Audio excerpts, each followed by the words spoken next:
Body positivity. These two words as a plus-size woman feel very empowering and uplifting. Personally, it makes me feel like a part of a community that is accepting and loving no matter what you look like.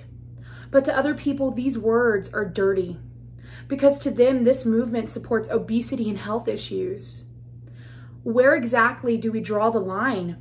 Where and when do we as a human race as a whole decide to actually educate ourselves on topics like this one specifically about what body positivity actually is and what it looks like? When do we realize that one specific body type expected of a woman is just not realistic? And it is also damaging to our children. As a child who had a dream of becoming a musical artist that grew up watching music stars such as Britney Spears, Mariah Carey, Hannah Montana, Miley Cyrus, etc., and realized by the age of only 6 years old, I wasn't like the pretty girls on TV and in music videos. When do we stop judging people by their appearance and actually focus on talent? Or the most important question, why do we think that body equals beautiful? Why are millions of people teaching younger generation that skinny equals beautiful or skinny equals successful? Let's leave behind this antique idea that a perfect body is beautiful or what is ideal. There are many who think that just because it is 2021, this fight for body positivity is over in the artistic world. Although I would love for this to be true, it is just not. I mentioned earlier that as a little girl, I dreamed of becoming a pop star. Singing was and is my favorite thing to do. I grew up with my peers and even adults telling me, you could do that for sure if you just lost some weight. I then learned that this wasn't just brought up in this specific situation, but almost every goal I talked to someone about, this was the expectation that I was given. This started at the age of only 6 years old. But hey, what else was I supposed to believe? That's what I was seeing on TV and in music videos, these skinny, beautiful women doing exactly what I wanted to do. It was engraved in my mind by society that I had to lose weight in order to follow my dreams.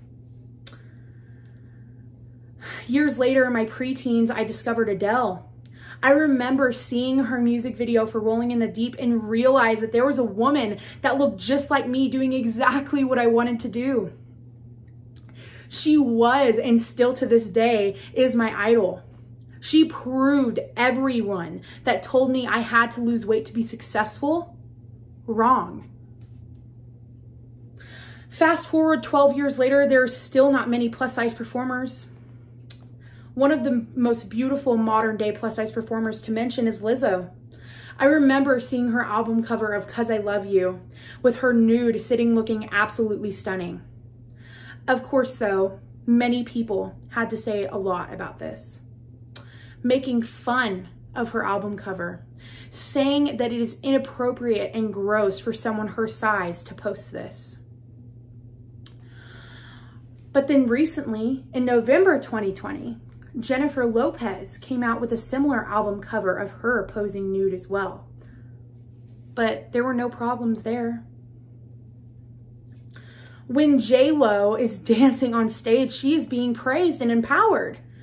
But when Lizzo is doing the same exact thing, it's a joke. The music industry needs to be more inclusive.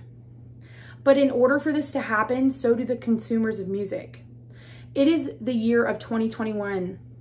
As consumers, let's educate ourselves and realize that the perfect picture body does not equal beauty or fame.